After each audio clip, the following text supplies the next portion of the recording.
Molt bé, Carles, d'on va néixer l'embrió de Trinxeres i la idea de fer un programa com Trinxeres?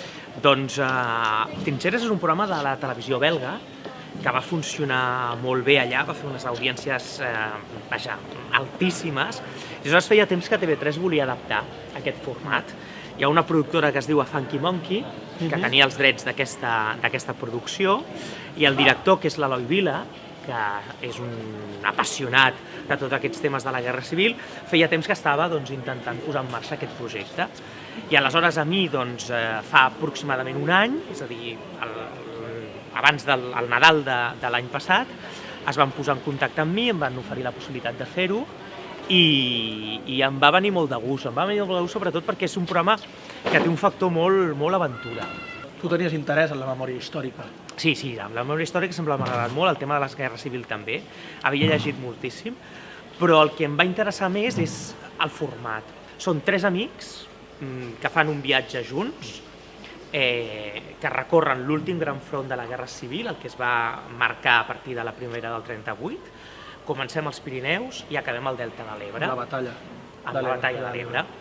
Són més de 300 quilòmetres que fem a peu, amb motxilles, tendes de campanya, dormim a qualsevol lloc, i a mi el que sobretot em va agradar era l'aproximació a la història de la Guerra Civil. La idea de que fos un viatge de 3 amics que descobreixen què en queda de la Guerra Civil a través dels vestigis, perquè encara queden molts búnquers, moltes trinxeres, molts nius de metralladora, però sobretot, que és el que a mi sempre m'ha tirat més, a través de les històries humanes, és a dir, de la gent que té coses a explicar sobre la guerra, que és una part molt fonamental del programa. Al llarg del recorregut anem trobant persones que han viscut experiències dolentes, a vegades bones, relacionades amb la guerra. I això és la part que a mi m'ha agradat més del format. Tots aquests testimonis que m'explicaves, com els aconseguíeu? Doncs amb una feina molt gran de producció, és a dir, nosaltres sabem que a determinats llocs, a determinades poblacions han passat coses, perquè això tenim documents històrics que ens ho diuen, i a partir d'aquí es anar buscant, a veure si en aquell poble encara queda algun veí viu que ho va viure, anem buscant, i al final anem arribant a aquella persona, la trobem i l'entrevistem. A nivell de memòria històrica, has descobert alguna cosa nova de la Guerra Civil que no sabies i que està en els llibres d'història, però que no sabies?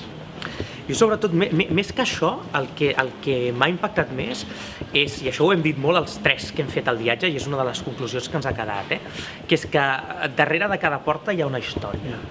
I és realment així. És a dir, que podem pensar que fa molts anys de la Guerra Civil, però quan comences a trucar a les portes i a parlar amb la gent, descobreixes que totes les famílies tenen una història relacionada amb la Guerra Civil. Totes.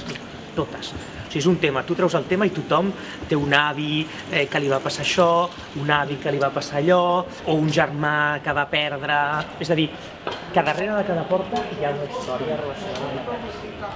I això jo no